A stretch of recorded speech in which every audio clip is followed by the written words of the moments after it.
going on, Jerome's? So the Minnesota Vikings had some very bad news today, as it was reported that Justin Jefferson is going to be going on injured reserve, missing at least the next 4 games. And with the Vikings allegedly 1-4, and with the trade deadline coming up on the 8th, season is teetering on the brink. And yeah, the Vikings could get up off the mat, but also if things go a little bit wonky these next 3 games, maybe they're sellers at the trade deadline, and maybe this season is kaput. And maybe the tankers get what they wanted. But be careful what you want.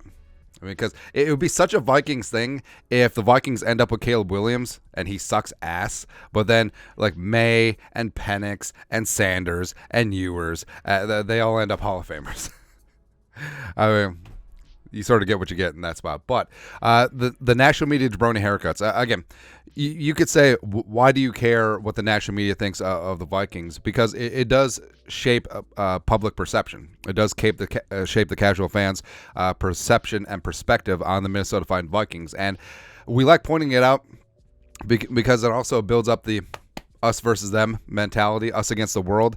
But it does seem that the national media, like the thumb is always down on the scale against the Vikings. They can do no right. The only person who can rise above it was Justin Jefferson because his talent is undeniable. But also the media loves to focus on Jamar Chase more. It's kind of funny, man. But Adam Schefter, pictured here, just getting after it. Okay. So he tweeted this out after the JJ injury. Here's the other unspoken issue that could potentially lengthen Justin Jefferson's absence. If the Vikings don't win games and stay competitive, what is Justin Jefferson's incentive to rush back when he did not land the contract he wanted? His absence could last longer than expected. So Schefter's basically saying, hey, Jefferson's going to exaggerate his injury and miss games because he didn't get his contract extension. All right, so that first off, that's embarrassing.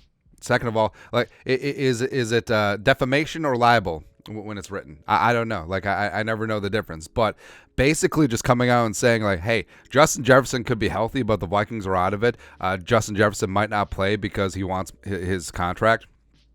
That's not in JJ's DNA. Also, the whole thing about it is, so JJ is very aware of legacy.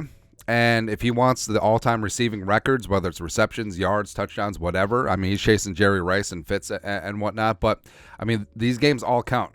And at the end of the day, like, no one cares if the games are in a lost season or in a competitive season. And he's just not going to sit out. That's not in his DNA. But what does bug me is, this completely reads like an agent literally typed this out and send it over to Schefter. It's like, hey, say this, and then go send all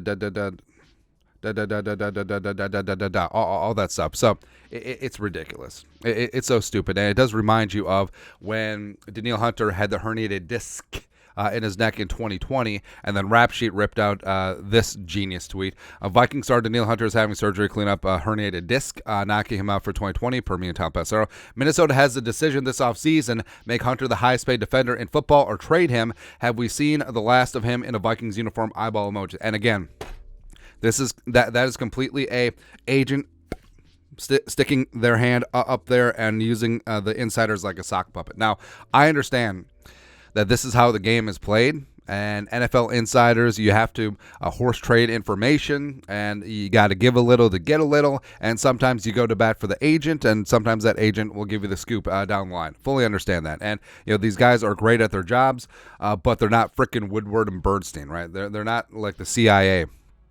And they're not just getting all this information just because of their merits. They're a swapping of information and a little bit of quid pro quo. I fully understand that. But what's with editorializing? All that stuff. What's with all this speculation? Especially with Schefter. I mean, what the hell, man? And also, so Diana Rossini, she quote tweeted Schefter's tweet. And this bugs me. So, are ear infections contagious? ? And then like the gritting teeth emoji. And again, they could just pretend to be objective professionals for 2 seconds and not just revel every single time the Vikings are having issues. It's like they're honestly only happy when the Vikings are up against it. And Rossini's referencing when Hawkinson had a back issue and then an ear infection issue that seemed to magically go away once he got his contract extension in training camp, right? So that's what she's going for there. And with Schefter basically saying, hey, Jefferson will exaggerate his injury so he doesn't have to go on the field until he gets his contract extension. First off, that's poo-pooing on Jefferson's character. Number two, that this straight up from the agent potentially, but also agents don't always speak for the players. And then Rossini's just like celebrating it. Cool. It's fantastic. I mean, the media is just really representing themselves. Where I mean, these people get paid millions of dollars to just be garbaggio at their job. Must be nice. Can't wait to be in that spot someday. Once I take Skip Bayless's spot, man. But JJ is obviously worth the money, and this injury it makes an interesting impasse because the Vikings could have. This could be an inflection point in the franchise. This could be a spot where the Vikings do become sellers at the trade deadline, and sort of is what it is. And not obviously never rooting for my team to intentionally lose games, but if they feel the weak inside, whatever happens, man. And JJ would be heading into his fifth-year option next year, do $19.743 million, and the price of the brick is going up. And even with this injury, obviously, it's just a hamstring injury. It's not serious. And JJ has proven that he deserves to be the highest-paid receiver in NFL history. And we've said before, this situation with JJ doesn't seem to be all about the money. And you could tell, like, a lot of contracts are just about dollars and cents. But JJ, it feels like he wants to know who's going to be throwing him the football. Will it be Kirk? Will it be someone else? Who is that someone else going to be?